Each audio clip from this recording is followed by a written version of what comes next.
Hey, hey, hey, ladies. Welcome to Plus Size Curvy and Pregnant.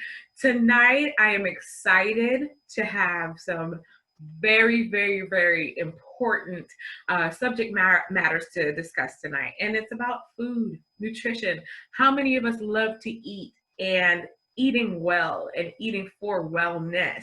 So I am excited to have Miss Marissa Chorchari with us, and I am going to let her introduce herself because I won't do her introduction any justice.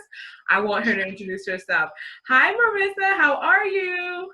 Hi, Marceline. I'm great. How are you I today? am doing great, doing good. So we're so excited to have you on our platform Yay! tonight. So excited. Thank you for joining us, and we're going to jump right in.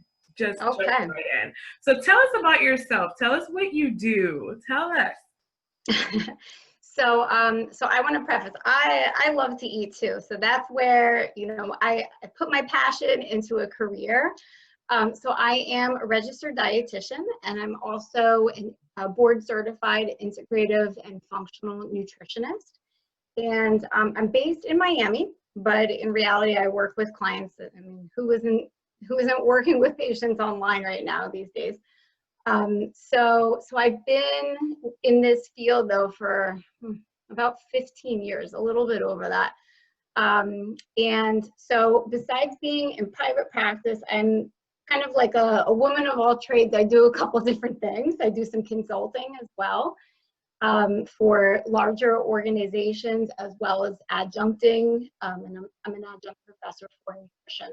But my bread and butter is seeing my patients privately. And so I've been doing private practice work for over 6 years.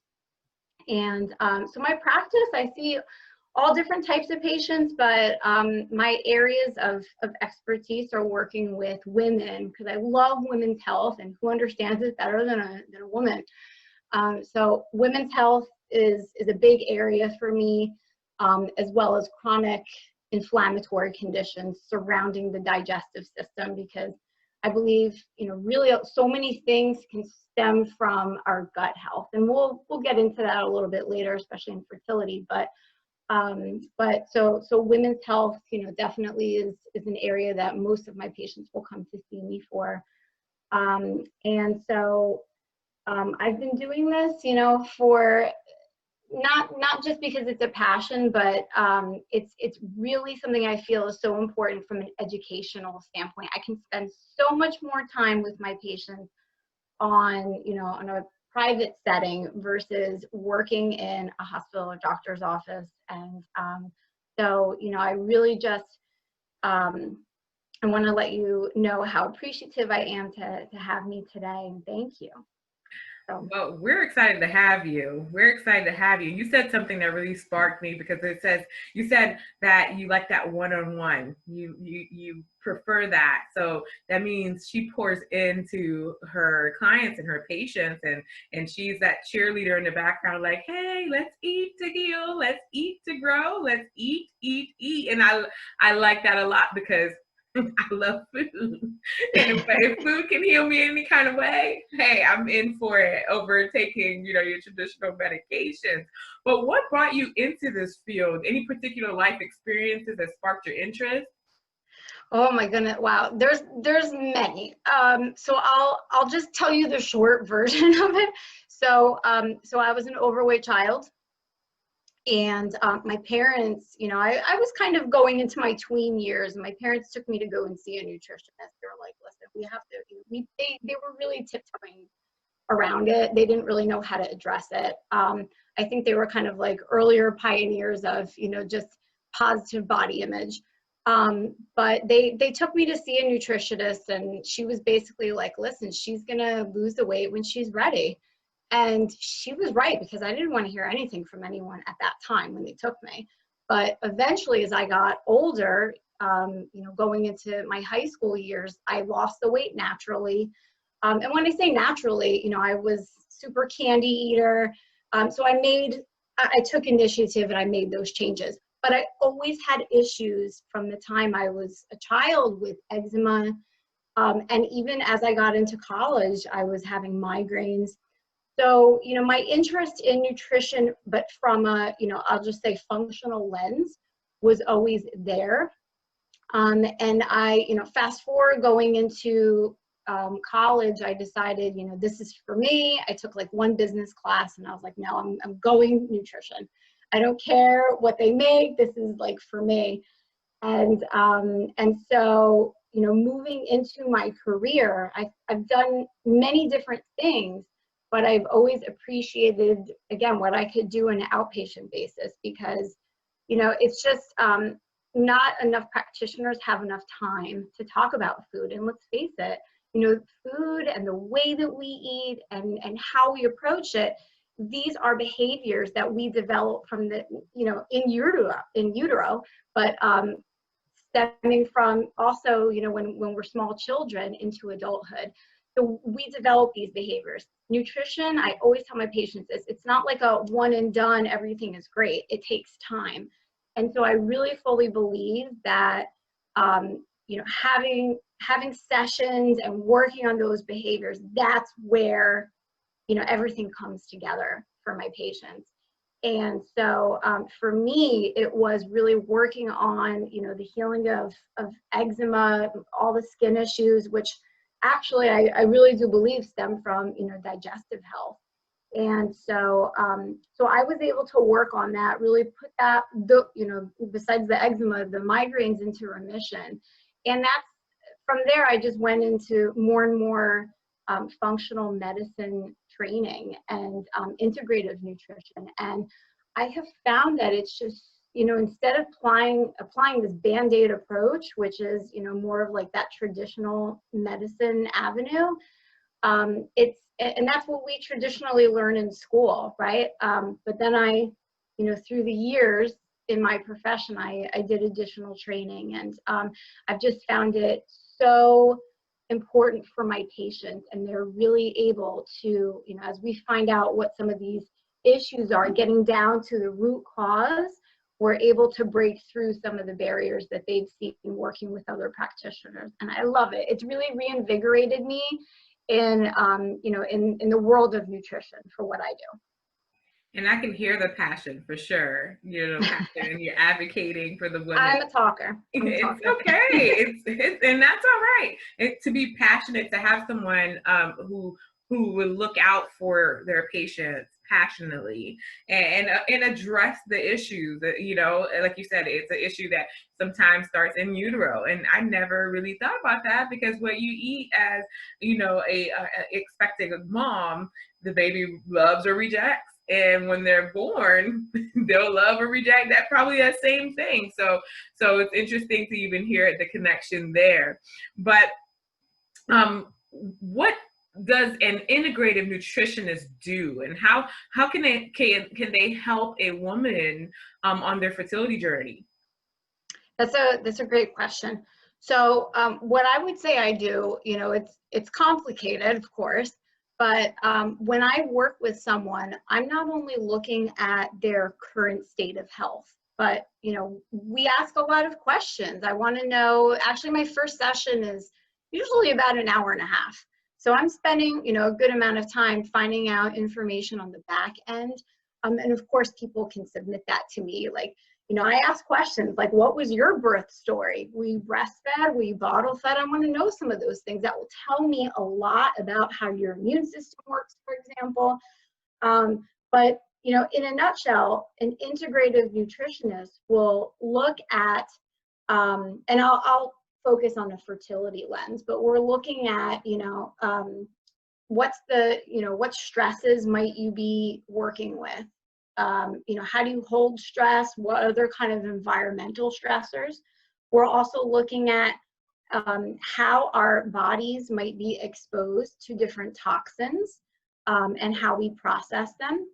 I might be also looking at, you know, not just your current state of health, but also, you know, your stress, your sleep. I'm looking at other genetic markers potentially. To see, you know, what does your genetic background, how does that influence, for example, how you may express different nutrients in your body? I look at, you know, how do we eat? Again, getting back to the whole beliefs and values surrounding food. You know, where are you getting the food from? You know, a great example would be something, is it grass-fed meat, or is it non-grass-fed? Those kinds of things are important. I may want to know more about that. Cooking styles, food preparation, you know, how are certain things prepared? And then, you know, I'm going to put it all together when working with a patient to really find out what might be going on with them. So, you know, we'll say it's like a systems approach, because we're looking at all different systems, toxins, we're looking at stress, nutritional deficiencies, reactions with foods. So there's a lot of different elements there. All right. Yes. Yes. And the reactions with food, like if the person's allergic to food, like someone who has maybe a milk protein sensitivity. That kind Yeah, of like thing. how when I say that, sometimes so food sensitivities can cause like the body to be in a more inflamed state, and some of that inflammation we feel, you know, we feel that as a symptom, but sometimes too we can't always feel the inflammation, but you may see it in other areas, you know, other aspects of health. I'm not saying infertility, you know, you're going to have infertility because of all the adverse reactions, but if you have reactions with food and you're inflamed, right, it could eventually affect your body's ability to conceive.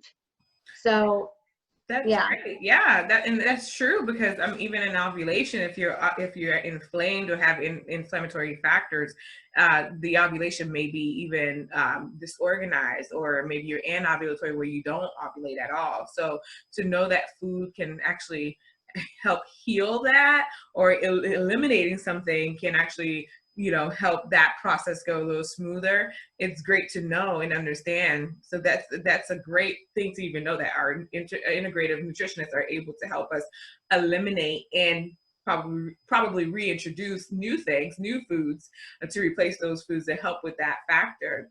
But what are some of the most common mistakes that you see in infertility patients, women that are coming to you, like common mistakes, or maybe some myths that you've heard them say that we might debunk tonight? Okay, great question. Because there's potential things, you know, you may think that, well, I'm eating a variety of foods.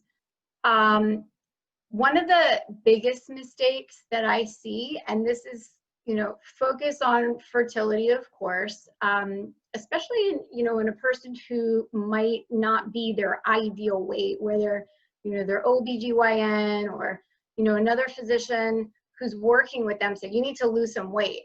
So one of the biggest things that I can see in my practice is what I call being overnourished, but, or, you know, just of a not, I don't want to say overnourished, take that back, but, you know, not heavier than you should be, okay, essentially, but undernourished, meaning maybe the over calories, I should say, you know, where we're over consuming calories but undernourished, to then going to being told you need to lose weight, to going too restrictive, you know, so well, I'm just going to lose weight and then everything will be great, instead of working on the quality of what you're eating. And this is one of the biggest issues, especially, you know, for people who could work on weight loss, but not necessarily focus on diet quality. It's just like the focus of the weight loss. And that's really important, because that can cause deficiencies of many different essential nutrients, which are so essential for not just healthy ovulation, but the health of the egg, and, you know, even for men, the health of the sperm at the time of conception. So, you know, definitely being undernourished from a, you know, food quality standpoint is one of the biggest areas. Another thing that I just want to mention with that is many times women tend to overtrain or overwork themselves from a physical activity standpoint. And this is not the time to take on a new, you know, a new crazy diet that, you know, they heard about that could be so helpful. It's just not the time. So I find, you know, that that's one of the biggest things. And then of course, working with, you know, the quality of their food. So as I mentioned, you know, the quality, if that's not up to speed. So looking at, you know, obviously not having processed foods, high sugar diets, foods that are going to be using a lot of oils, refined oils especially, or you know, the wrong types of fats, being too restrictive with the fats, especially for many people who are trying to lose weight. So those kinds of things can really be detrimental. And then another area which I really think is important, I need to mention, is also lifestyle. We'll talk about surrounding food specifically. So think about, you know, the containers that we use to put our food in, things like plastics, and how plastics, especially, you know, with COVID, right? Everyone's been ordering out. Probably, you know, a lot of restaurants putting hot food into plastic materials, letting that food sit in there for a long period of time. How does that affect our health? And more particular, how does that affect our fertility? Even things like BPA. So bisphenol A was actually formed as a estrogen mimic, and then drug companies took it off the market, and eventually, you know, they used other chemicals, but BPA was then discovered to be used, you know, for plastics. And so, you know, even I'll go as far as to say, going for the BPA-free plastic, just really don't even pay attention to that, because probably the new stuff that is BPA-free is just as bad, if not worse. So I would really try to, you know, take a look at those areas of your life and see, you know, how you can make simple changes. Even so when I work with my patients, it's not just about, like I'm saying, not always about the food. Even like, you know, the cooking and the storing of it, and those things may have an influence. We shouldn't really forget about that. And then of course also, like, you know, piggybacking on poor plastics. I don't want to just pick on that, but there's a lot of other ways that we can get toxins, you know, and that probably is affecting our fertility. Things like phthalates, for example. They're traditionally put into things like cosmetics and cleaning products. You want to take a look, you know, at those elements, even heavy metals. And when you hear heavy metals from a nutritionist, you may think, oh, fish. But believe it or not, a bad quality fish oil, for example, may be a better source of a heavy metal exposure than actually eating fish, depending on, again, the quality. I want to just stress that. So, you know, these are things that easily could be worked on, you know, and you can get started with today, getting good quality vitamins and looking at how you're packaging up food. And honestly, many of us don't even think about that. And that's just being completely honest. Like, Yeah. you know, we order the food, we get it in plate, you know, sometimes we have leftovers, we pop it in the microwave, or even like some of the foam plates. Like a couple of weeks ago, we ordered something that was foam plate, we put it in the microwave, and foam's all, you know, melted, and the food was in it. And I was like, well, I don't know if I even want to eat this anymore. But some may even go ahead and eat it. So we never thought about the storage affecting our fertility. So it's good to hear that. And from a nutritionist standpoint, I'm sure you jump in and you get deeper and more than we can actually talk about on this segment. And you teach these people how, us women, not these people, us women, how to properly store our foods in order not to affect our fertility. And even maybe not even just fertility, just long-term health. So just really relearning how to live, relearning how to eat. Right. I tell my patients, do that extra dish, you know, even if you need to dirty another dish just to heat something up, or put it on the stovetop, you know, pan, whichever world is your oyster, then do it, because those little things, you know, add up. So. And you just got me thinking about foam plates. All of a sudden, I'm like, don't do it. Throw them out. Don't do the styrofoam for sure. Yeah. Oh my goodness. I was like, oh my goodness, I need to throw every one of them out. But next question is, what's the most important thing a fertility patient can do nutritionally to increase their chances of success? Okay, I love this question. It's so important.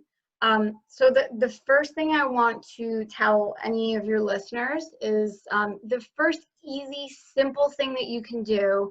Maybe your doctor already told you to get a prenatal, or maybe they recommended one. Just, do your due diligence if you can, and if you already have one, in your cabinet or wherever you keep it. If you have one already, call the company and ask them if they test for bad things that they may want to look out for, right? So if it's something that, let's say, has fish oil component, do they do heavy metal testing? Do they do any toxicity testing? Arsenic can actually sneak up. In fact, there was recently, well, maybe like a couple years ago, protein powders that were popping up that were found to be high in arsenic. Well, guess what? The same happens with a capsule. And, the FDA does not necessarily regulate, well, not necessarily, they don't regulate supplements. Supplements are supposed to be held to good manufacturing practices. But, this is something that you can call and you can ask them to share with you their testing. So that's something that I would recommend. Just invest in a good quality prenatal supplement.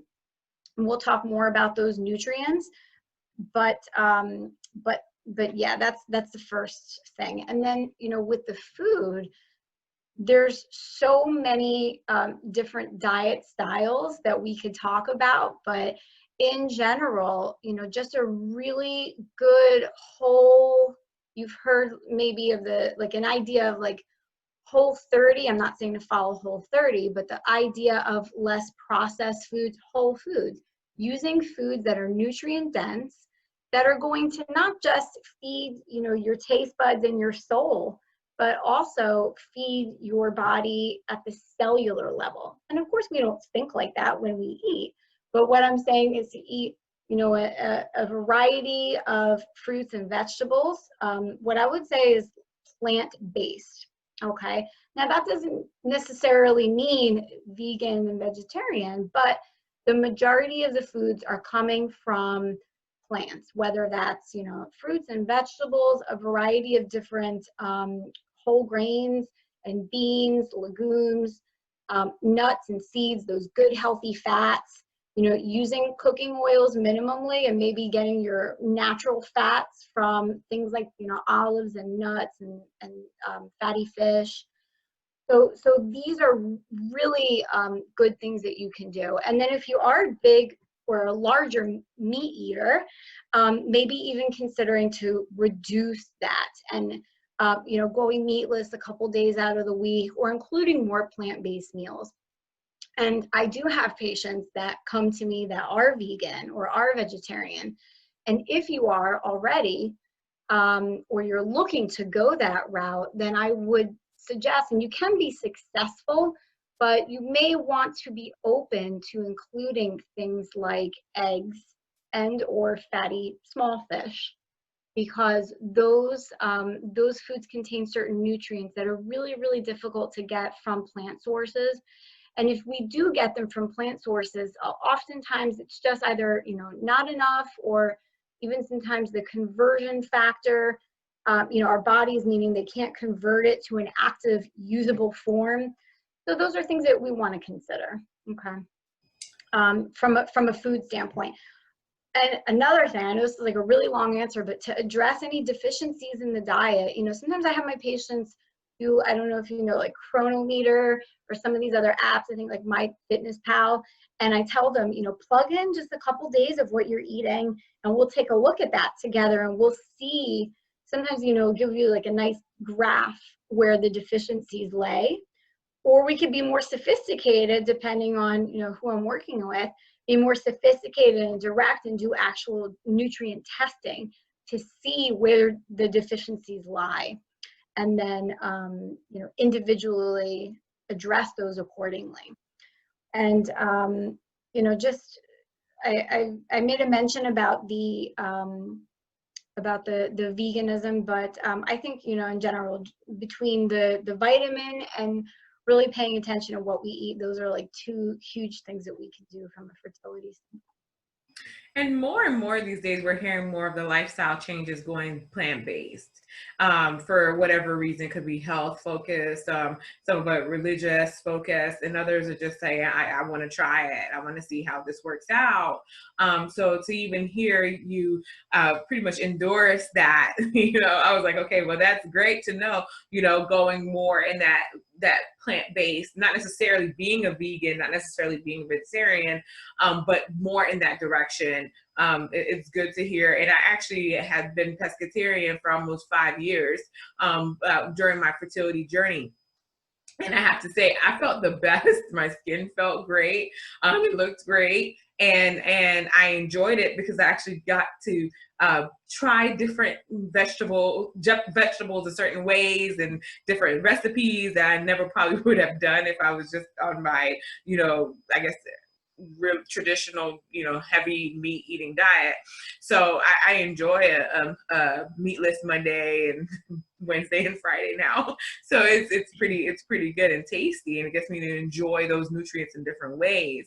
But I want to ask this question. Scientifically, we've been told that we're born, and women are born with all the eggs that they're going to have for their lifetime.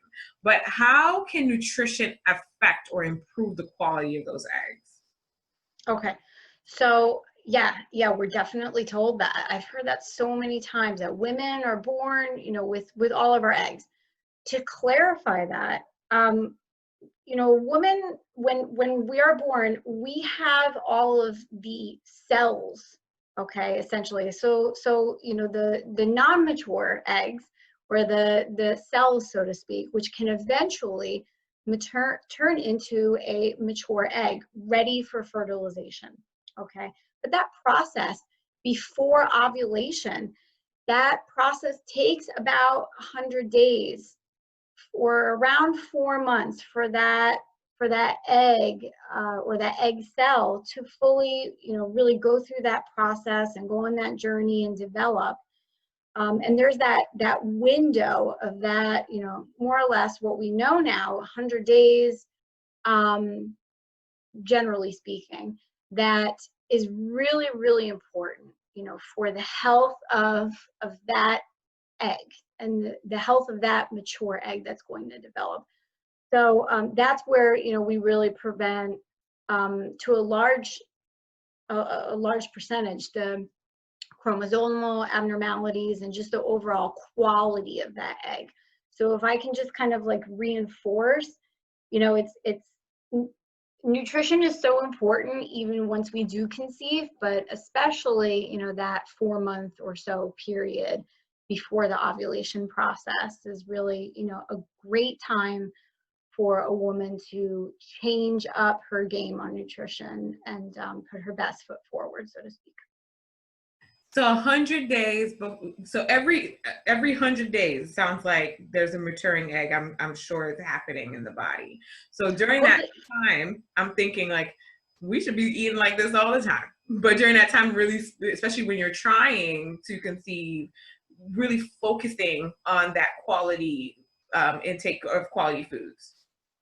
Yeah, right. Because by the time, the conception process has happened, the quality of that egg, it's kind of sometimes a little late. That's why many people in healthcare will say, for a woman who's considering to conceive, to, even if they're just starting to think about it, maybe they haven't even really put their best effort, to try. That's a great time to start on a vitamin and so forth, because that time is really, really important. And if you've been spending years on your fertility journey, then yeah, that does equate to pretty much all the time. Put your best game forward. And eggs are a little bit more resilient than sperm from the standpoint of, especially oxidation, but yeah, generally speaking, those 4 months or so before that ovulation period is the time that you really want to hone into. And if it's been years, then I would say, really try to work on it and see a nutritionist if you're still not sure where those areas might be missing. That's right. Seeing that nutritionist and having that professional input is so important, ladies. So important. You know, we tend to try to take on a lot of self-help on our own and forgetting that we have a specialist, people who went to school for this. This is what they do for a living. This is what they're passionate about. And they are here to help us get to that goal of healthy living long term, as well as help us, you know, get to the goal of being pregnant, getting fertility on its way. So I love the fact that I get to tap into a professional when I can. Like, hey, listen, I met this person. I'm always digging. I'm like, I met this person. This is what they do. This is what they're an expert at. And let's talk to them. Let's set an appointment. Let's go sit down. Let's get evaluated. I'm all about that.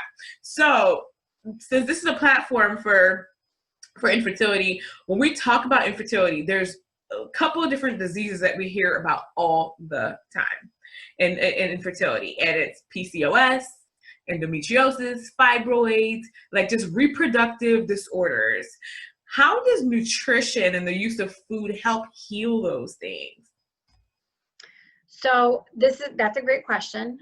There's actually a lot of different things going on in the case of, you know, let's say PCOS versus, you know, fibroids versus endometriosis, like you mentioned. So there's different things that are going on in those conditions. But I'll just say in the case of food and let's say PCOS, you know, as an example, it could be that there's often imbalances, right, within the hormones.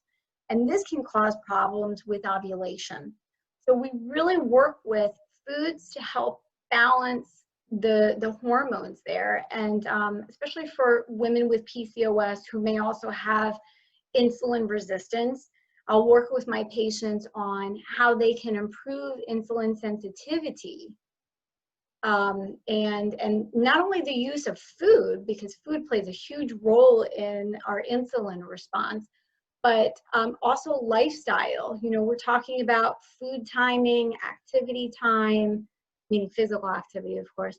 You know, it's not so much always the focus on weight loss with PCOS, like it's been kind of, you know, that's like the very traditional, that's what you read in textbook, but it's really about working with foods to create a balance of hormones. And then also in the case of, let's say, fibroids, those are a lot of things that you can do to help with fibroids. You know, some studies show that cruciferous vegetables are very good in helping prevent. So when cruciferous, like things like broccoli, cauliflower, bok choy, that's all in that cruciferous family, or the cabbage family. They contain certain nutrients that may help prevent fibroids from forming. Things like dairy especially can be very inflammatory for fibroids. So, you know, there's many things that you can do. Endometriosis, another different condition. A lot of times we see, you know, inflammation being one of the biggest things from a nutritional standpoint that we can really help to ameliorate. And so we want to quell that inflammation down with the right foods. Some foods that are quote unquote healthy can also be foods that a person is reacting to and causing an inflammation response for them. So in an anti-inflammatory diet, it, you know, for the most part, for many people, a common, like if you Google anti-inflammatory diet, for the majority of people, it may be very true. But if you have, let's say, issues stemming already in your gut, you have other things going on, then, you know, healthy foods, I've seen people like react very badly to, let's say, even something like turmeric, believe it or not, which is like, you hear anti-inflammatory with food, and, you know, one of my patients told me the first thing I think about is turmeric.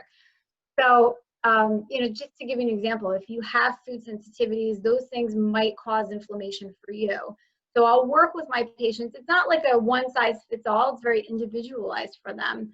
But there's a lot of things that we can do, you know, to like I said, quell that inflammation and improve their situation so that they can conceive and have a successful pregnancy. Wow, that is a lot of information, guys. This is why you have to tap into Marissa. That's why you have to make that appointment. That's why you have to let a professional take a look at your health history, your eating habits, all of it, in order to sit down and actually have an in-depth, detailed analysis of you and your food and your diet and how it affects your fertility. So important. I'm sitting here like, okay, you know what? I need to sit down with her. I wish I knew more about reproductive and the nutritionists that specialize in that when I was going through the process of infertility. So important to tap into your resources. The next question I have, I have personal friends and family who've suffered miscarriages. How do you use nutrition to support those women who've experienced that, even preparing them for the next pregnancy if they're hopeful for one? Right. So, it's when a parent, future parent loses a child, it can be such a time of sorrow, and there can be so many different feelings that we hold. So I think the first thing, that I'm looking at is, what's my patient's psychological, like, where are they at emotionally? What does their stress level look like? Because I think that, especially in the state of stress, we underestimate how that impacts our physical body. Now in the era of COVID, we're always talking about mental health, and I'm so happy. And I know that's what you do for a living, Dr. Gurley, but this is like, there's so many different aspects of having probably that experience that I think, from a nutritional standpoint, it's like, why am I talking about stress?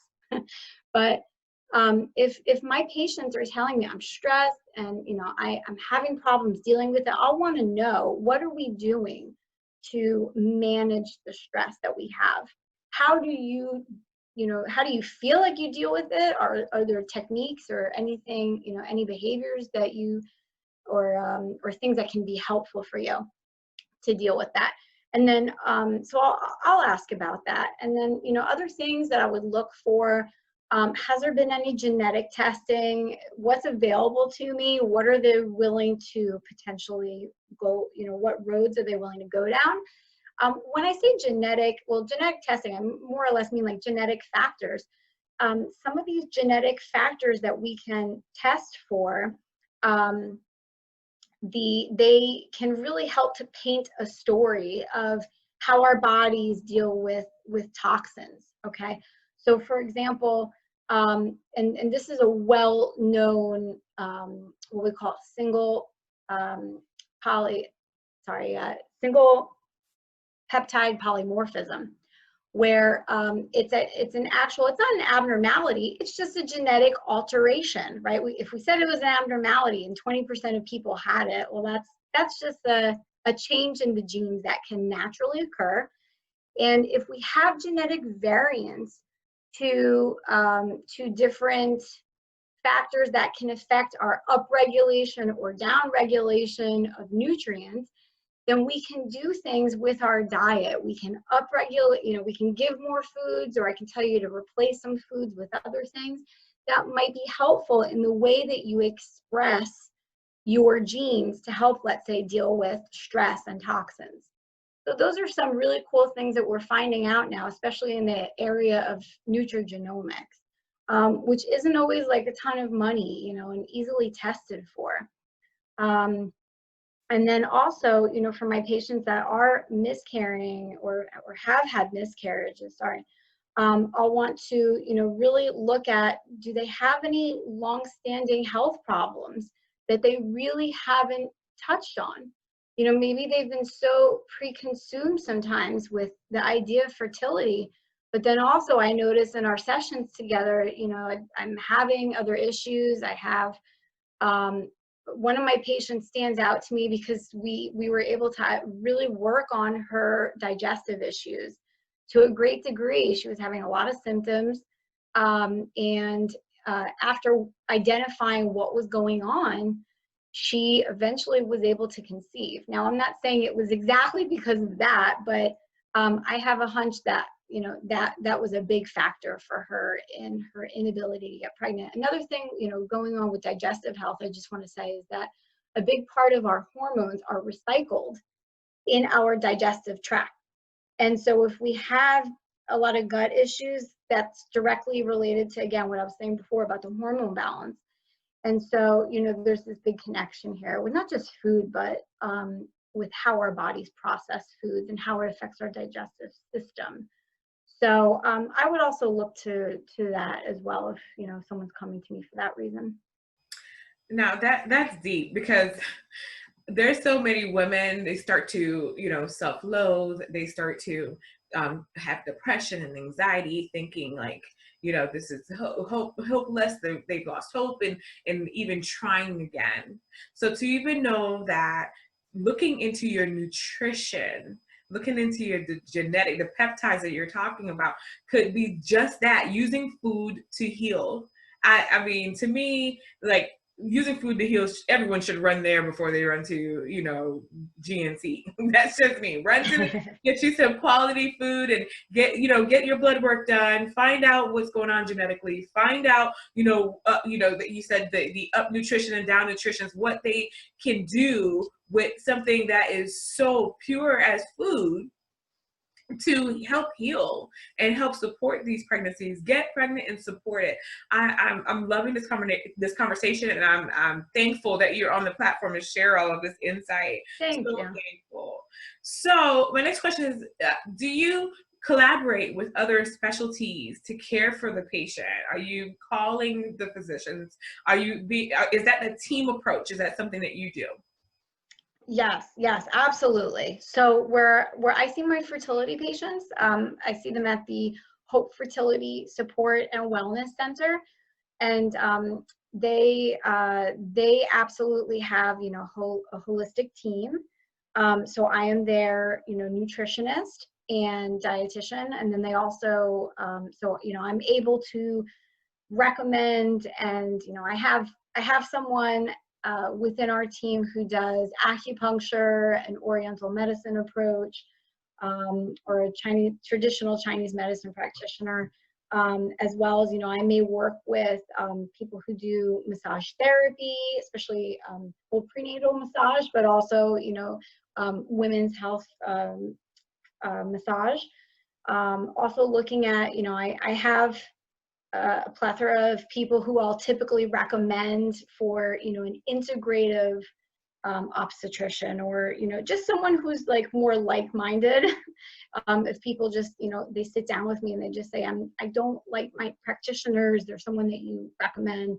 You know, I have some people that typically are my go-to, who I feel like will, you know, come listen to what you know, they say as a person. It's not just a patient, they're a person, and they have, you know, many things. You know, we're all complex, right? So it's not just, you know, someone on a little clipboard, you know, looking at this whole person approach here. And then also looking at, you know, a psychologist or a mental health counselor, which luckily for me, you know, is very available at the Hope Fertility and Support and Wellness Center. So absolutely, I'm reaching out for obstetricians or GYNs that do refer to me.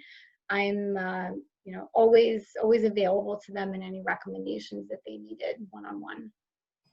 So a team approach, guys. We have our whole cheerleading squad of professionals who their goal is to get you where you need and where you want to be.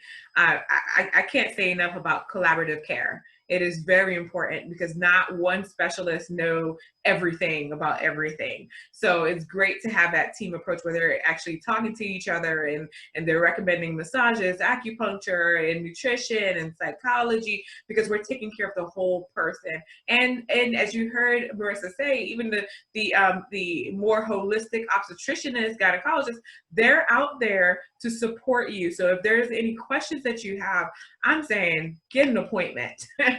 Get an appointment with those who know what they're talking about and what they're doing. So next question I have is, of course, we're always talking about the women because we're carrying, we're you know, all that, trying to get pregnant. But how do you treat men with fertility issues, and how do you support them?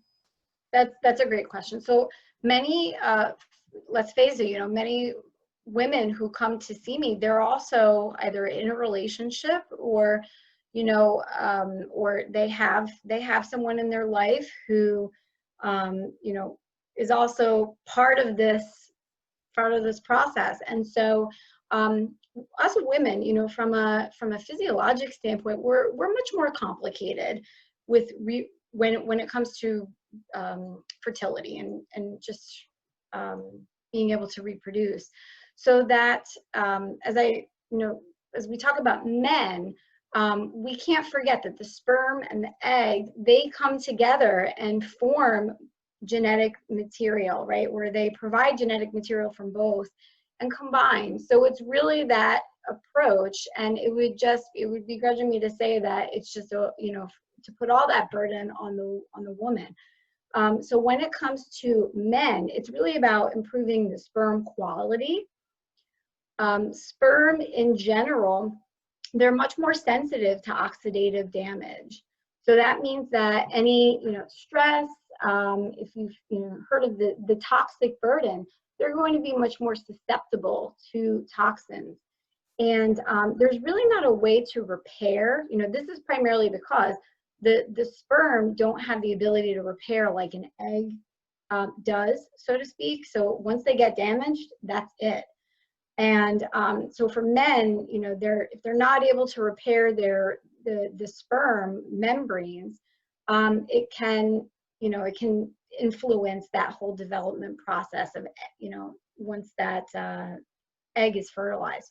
And so around 80 days, it's a little bit shorter than women, 80-day cycle for sperm formation. And there's a lot of antioxidants that are used to create healthy sperm, or they're essentially like, you know, precursors, right? So vitamin E, selenium, it's all about antioxidants.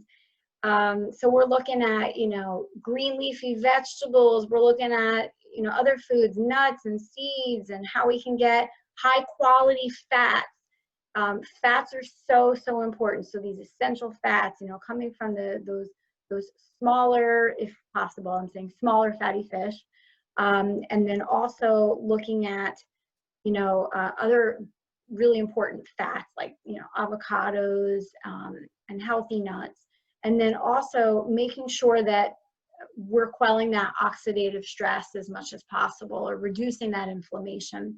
So how can we do that? You know, another thing that can be really inflammatory is alcohol. So making sure that alcohol isn't excessive.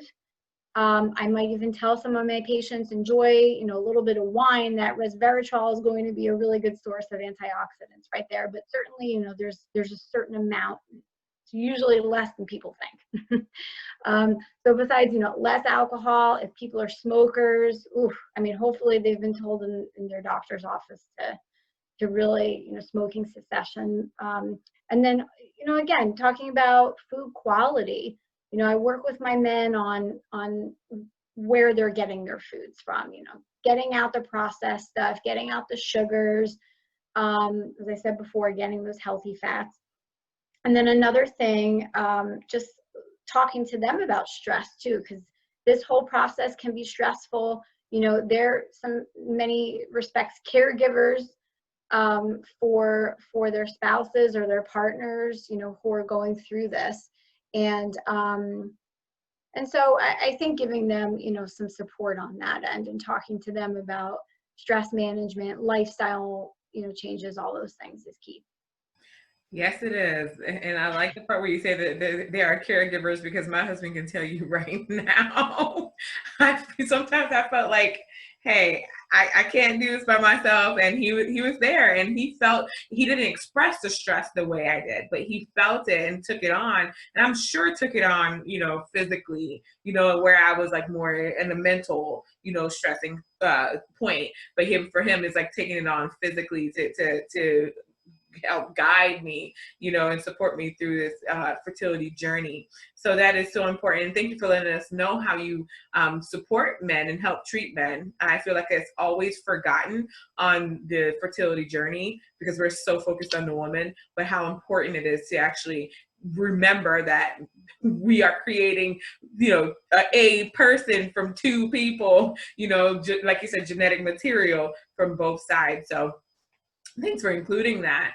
And being that we're on a plus size curvy girl platform, I like to find out from all of my guests, how comfortable are you in caring for the plus size curvy woman and that are hoping to get pregnant? Because that's very important. We want someone that is supportive. Some women want to be less, for, I guess, a lack of a better word, skinny, and some women enjoy being plus size curvy. So how comfortable is you as a provider caring for those women? So I just want to let you know, my practice is rooted in health at every size. You know, I'm definitely not, you know, a diet type of nutritionist, dietitian. You know, I really try to work on health regardless of your size, and really getting that person back to their health or to a place of a healthier state.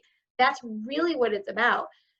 We talked in the beginning about, you know, one of the worst things that you can do is like go on this crazy crash diet with just the focus of, let's say, weight loss.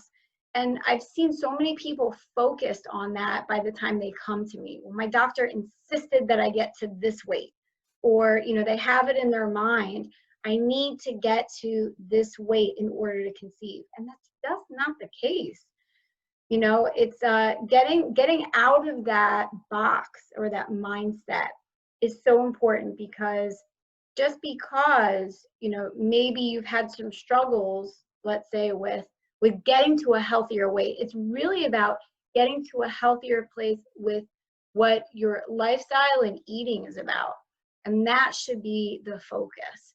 And so when I work with my patients, it's taking an approach to I fully believe we can get to a much higher level of health. This is anyone, regardless if we're plus size, curvy, or, you know, in between.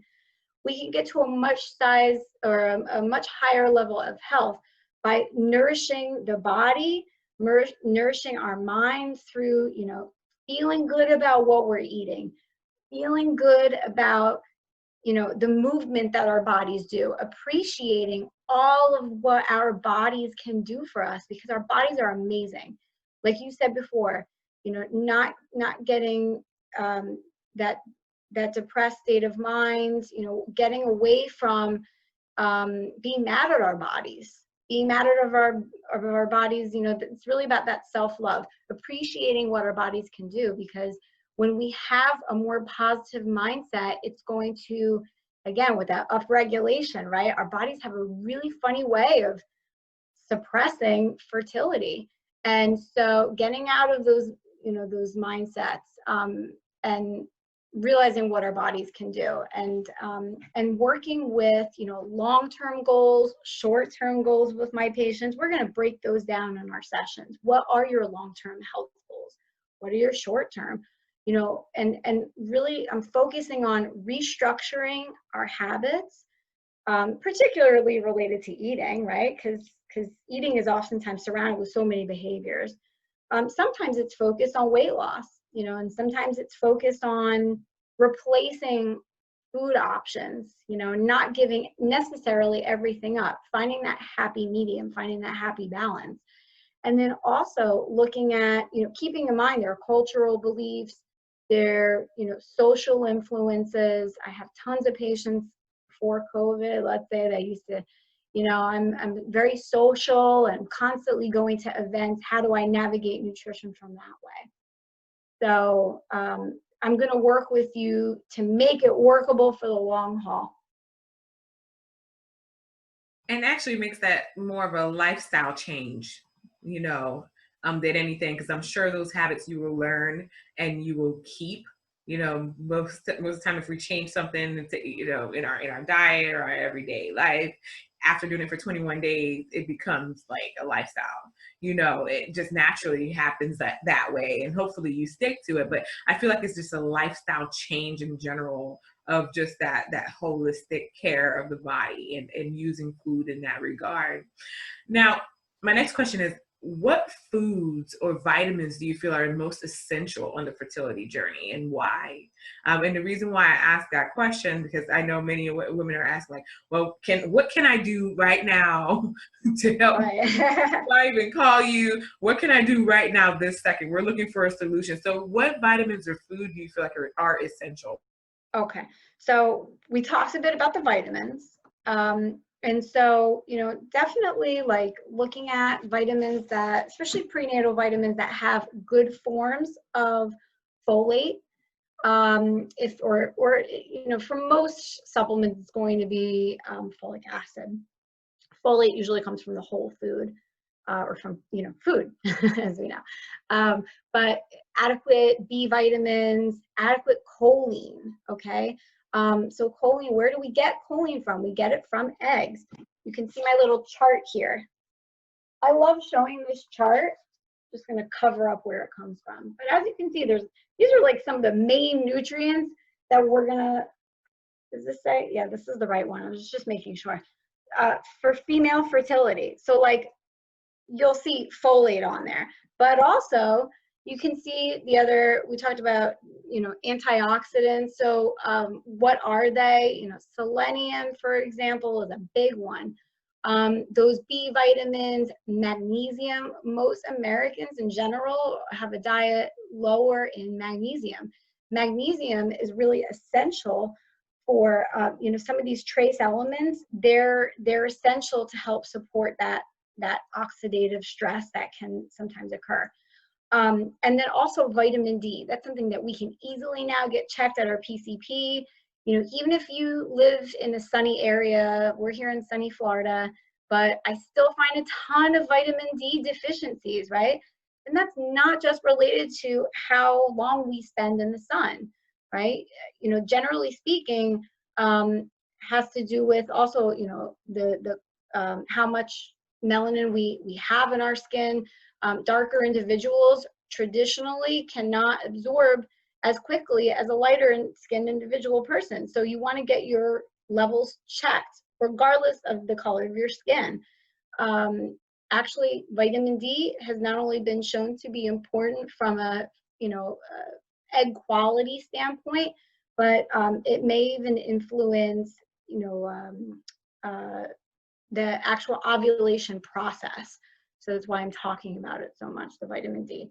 And then another one is cysteine, because cysteine is an amino acid that we find in not just eggs, but you can find it in fish and meats, also from a vegetarian source. We can find it in sunflower seeds. You can find it in beans. It is a precursor to the mother antioxidant called glutathione. It's usually one of the biggest antioxidants in our bodies. So these are all, you know, nutrients that we care about. I think choline is definitely understated. Usually we hear about folate, or folic acid. And so some of those other ones are definitely key. Now, that's important to hear because, again, you made a point about the folic acid. Everybody talks about that. Like, you know, neural tube defects, you want to prevent all that. So it's good to hear, you know, of the other vitamins out there that we have to be so mindful of.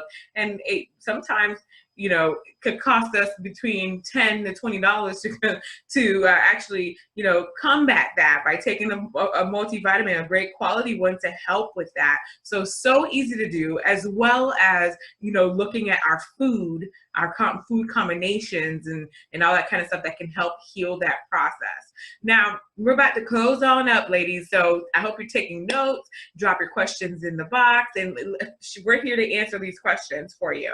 But what advice would you give women, any woman, plus size or not, wanting to be a mother, wanting to conceive, that are having difficulties in this season?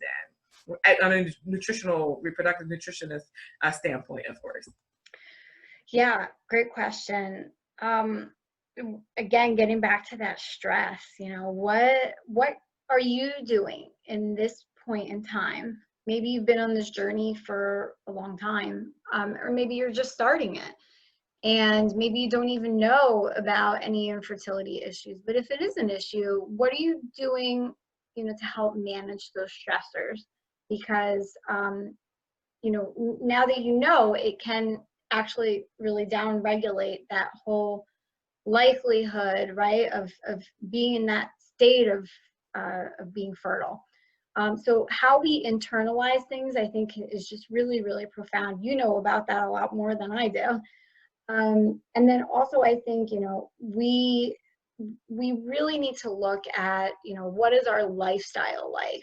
So I talked a little bit more about the things with our foods, but, you know, we need to look at, you know, how are we staying active? And again, from a body appreciation standpoint, instead of being mad at what's going on, really taking a look and taking a step back and, okay, what are the things that are in my control? What's in my control is my diet, how I eat. And so getting a start on that. If that's something that's, you know, really, really difficult for you right now, then start working on cleaning up other areas. Start working on cleaning up your cosmetics. Start working on cleaning up, you know, how you're storing your food. And even those things, you know, looking at how are you sourcing your food? Like, you know, patients coming to me and saying, well, I don't eat fish because I'm so scared that it's not safe. Now there's many companies that are even saying that, I think, like, what is it? Safe Source, or Safe Catch. Sorry, Safe Catch is one company that is independently testing their fish that they sell. There's a free guide called, it's Monterey Bay Aquarium, the Safe Seafood Sources. They come out with like this little, you know, free guide. You can start working on that today. You know, you can take a look at those vitamins. So pick something that's easy for you. Pick something and start working on that. But you have to start somewhere. Very important, ladies, very important. And I feel like we could keep going tonight, but I know we have to stop. We have to stop somewhere. And I want the ladies to know, or our listeners to know, how do we contact you? How do they get in touch with you? How do we get appointments? All of that, because I feel like we're going to be having a lot of consultations on our food and nutrition with infertility. Okay, so if you are interested in learning more, the Hope Fertility Support and Wellness Center has a site. It's hopefsc.org, and you can even go online and book an appointment, or you can call their number, which is and we can write this, I guess, in the chat box, but 321-203-2213 is the main number to book an appointment. Ladies, get your appointments in. Let's talk about food. We already eat. You know, I feel like we already eat. We always enjoy, you know, great recipes. Why not eat to heal? Why not eat to just be fertile? I mean, come on. To me, it's like a win-win on the all fronts. But I so enjoy this chat because I love eating. I love cooking. So why not do it where it's helping me get where I want to go? But I always close every episode with a verse from the Bible. And this time I wanted to close with 1 Corinthians 10:31. It says, so whatever you eat or drink or whatever you do it all for the glory of God. So when you bring to God, when you bring God into your healthy eating, it changes everything. Just striving and honoring him with our food and our drink choices, it will bring change of heart and physical change. And of course, making those choices are going to benefit us all around anyway. So why not bring glory to God with what we eat? Taking care of this temple, plus size, curvy, or slim. Let's just do it. So I'm so excited that you all joined us. I'm so excited Marissa was here on the platform with us. And I can't wait to see you guys next time. Any questions, any comments, drop them and we will get back with you. And make those appointments, ladies. And I can't wait to see you on the other side of the fertility journey. Bye.